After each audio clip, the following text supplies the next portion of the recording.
Good morning, students.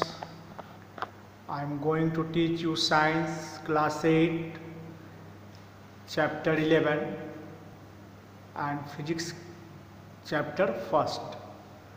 ये chapter science का chapter number 11 है और फिजिक्स का पहला चैप्टर है फोर्स एंड प्रेशर। पिछले दिनों से हम ये पढ़ा रहे हैं। आज हम लोग बात करेंगे application of force and pressure in our daily life. Force और प्रेशर क्या है हम लोग पिछले दिनों पढ़ चुके हैं। आज हम लोग इन दोनों का हमारे डेली लाइफ में किस तरह से अप्लाई होता है, किस तरह से इम्पोर्टेंट है, ये देखेंगे। पहला देखें इंसर्टिंग नेल्स। दीवारों में आप नेल इंसर्ट करते हैं, इसके लिए आपको फोर्स की ज़रूरत होती है और फोर्स के साथ साथ प्रेशर की भी, है ना। यदि ब्लंट नेल होगा तो एरिया ऑफ कंटैक्ट ज़्यादा होगा और larger the area lesser the pressure, तो प्रेशर कम होगा और रिजल्ट होगा कि नेल दीवार में नहीं जाएगा। यदि पॉइंटेड नेल है, शार्प नेल है, यानी एरिया कम होगा तो वो आसानी से नेल जो है दीवार में चला जाएगा, यानी प्रेशर ज़्यादा होगा। तो इस तरह से फोर्स और प्रेशर इन दोनों का इस्तेमाल इसमें होता है। दूसरा है increasing the number of tyres in truck. Truck में टायर की संख्या बहुत ज़्यादा होती है। क्यों? ताकि एरिया ऑफ कंटैक्ट अधिक हो और प्रेशर ताकि कम पड़े। और साथ ही साथ ब्रॉडर टायर्स का यूज करते हैं, टायर भी उसका चौड़ा होता है। Cutting with sharp knife. Sharp knife से आप कोई फल काटते हैं तो वहाँ भी प्रेशर का इस्तेमाल होता है। शार्प नाइफ होगा तो प्रेशर ज़्यादा होगा। क्यों? Smaller the area larger the pressure, pressure अधिक होगा, काटना आसान हो जाएगा। Bag with broader strip.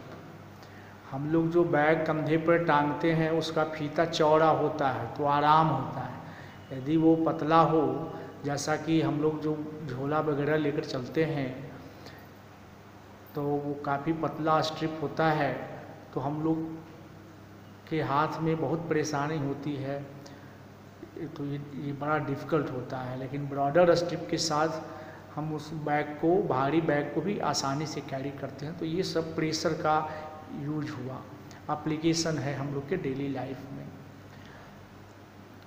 अब देखिए pressure exerted by liquid. Liquid किस प्रकार से प्रेशर एक्सर्ट करता है, तो इसकी विशेषता है पहला in all direction. Liquid her direction में, नीचे की ओर भी, डाउनवर्ड्स भी और साइडवेज भी ये प्रेशर एक्सर्ट करता है।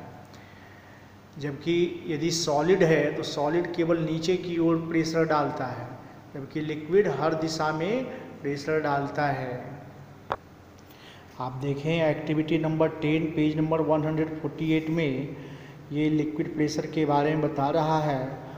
ये देखें इस ऊपर में यहाँ पे कि ये नीचे ये टेस्ट ट्यूब है, नीचे से ही ओपन है, एक बैलून लगा दिया है वहाँ पे, और ये एक बीकर है, यहाँ बगल में इसका एक बैलून लगा हुआ है। तो यहाँ भी ये बैलून फूल गया है पानी भर देने के कारण, और यहाँ भी फूल गया है, यानी ये पानी जो है नीचे की ओर भी प्रेशर लगाता है और ये बगल में भी है तो उसमें भी प्रेशर लगाता है। इससे स्पष्ट होता है लिक्विड डाउनवर्ड और साइडवेज, यानी हर तरफ जो है ये प्रेशर एक्सर्ट करता है। सेकेंड देखें इंक्रीजेज विथ डेप्थ। जैसे जैसे गहराई बढ़ती है लिक्विड का प्रेशर भी बढ़ता चला जाता है। और एक्टिविटी 11 में देखें, एक्टिविटी 11 में देखें आप, यहाँ पे ये 2 पॉट है, नल से पानी इसमें भरा जा रहा है और इसमें जगह जगह पर छिद्र किया हुआ है। ऊपर से जो गिर रहा है वो पानी बहुत नज़दीक गिर रहा है और नीचे से कई होल बनाया हुआ है अलग अलग डिप्थ पे। तो सबसे नीचे जो छेद है उससे पानी निकल रहा है, वो काफ़ी दूर तक जा रहा है। इससे ये बात क्लियर होता है कि जैसे जैसे गहराई बढ़ती है प्रेशर बढ़ता है। इसलिए ये सब नीचे वाले छेद से दूर पानी जा रहा है। जबकि यहाँ दूसरे एग्जाम्पल में देखें बराबर हाइट पे ये चारों छेद बराबर हाइट पे किया हुआ है और ये चारों बराबर दूरी जा रहा है पानी, है ना। यानी सेम डिप्थ पे डिफरेंट पॉइंट्स पर भी लिक्विड का प्रेशर बराबर हुआ करता है।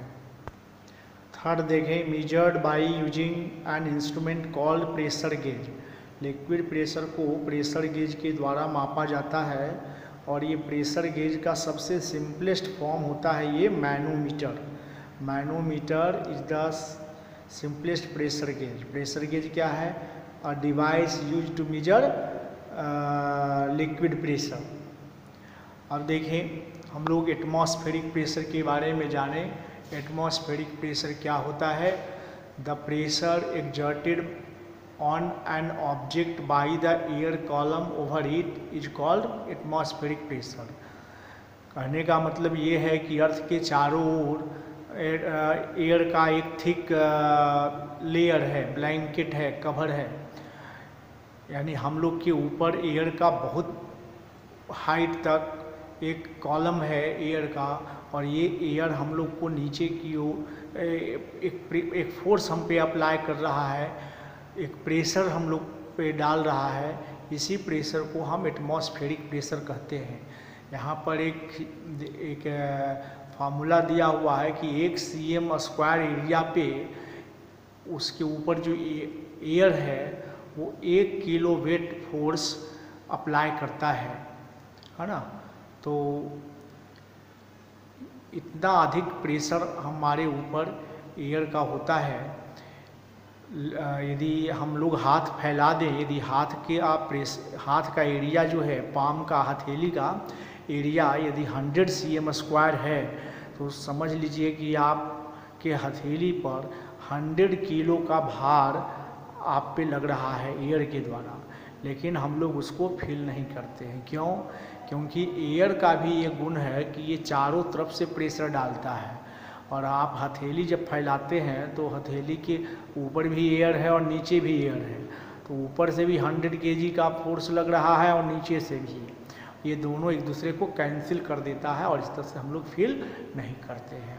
अब देखिए फैक्टर्स अफेक्टिंग एटमॉस्फेरिक प्रेशर। कौन कौन से वो फैक्टर्स है जो कि एटमॉस्फेरिक प्रेशर को डिसाइड करता है? तो अल्टीट्यूड का मतलब है हम कितने हाइट पर हैं। जैसे जैसे हाइट बढ़ेगा एटमॉस्फेरिक प्रेशर कमता चला जाएगा, क्योंकि एयर का कॉलम भी कमता चला जाएगा, है ना। हम लोग माउंटेन्स पे चले जाएंगे तो वहाँ एटमॉस्फेरिक प्रेशर बहुत कम होगा। सबसे ज़्यादा एटमॉस्फेरिक प्रेशर आपको सी लेवल पे मिलेगा, क्योंकि सी लेवल पे हाइट क्या है? 0 है। टेम्परेचर बढ़ने के साथ एटमॉस्फेरिक प्रेशर भी कमता है। ह्यूमिडिटी का प्रभाव भी एटमॉस्फेरिक प्रेशर पे पड़ता है। तो ये 3 जो है एटमॉस्फेरिक प्रेशर को डिसाइड करते हैं। अब है कि इन एटमॉस्फेरिक प्रेशर का, लिक्विड प्रेशर का या एटमॉस्फेरिक प्रेशर का क्या हमारे डेली लाइफ में क्या यूज है। तो सी डाइवर्स, समुद्र में गोता लगाने वाले, एक स्पेशल सूट पहनते हैं, क्योंकि समुद्र के अंदर जैसे जैसे गहराई में जाते हैं तो प्रेशर बढ़ता, लिक्विड का प्रेशर बढ़ता चला जाता है। उस प्रेशर की वजह से बॉडी को डैमेज भी हो सकता है। तो उस प्रेशर को मेंटेन करने के लिए, कैंसिल करने के लिए एक स्पेशल सूट होता है, ताकि उसके बॉडी पे लिक्विड प्रेशर का, वाटर का, जो समुद्र का जो पानी उसके प्रेशर का कोई प्रभाव ना पड़े। और रबर और प्लास्टिक सक्शन हुक, एक हुक आता है जो दीवारों में लगा देते हैं रबर का, वो सक्शन वो एटमॉस्फेरिक प्रेशर पर ही काम करता है। उसको जोर से प्रेस कर करके दीवार पे छोड़ देते हैं तो ये चिपका रह जाता है। क्यों?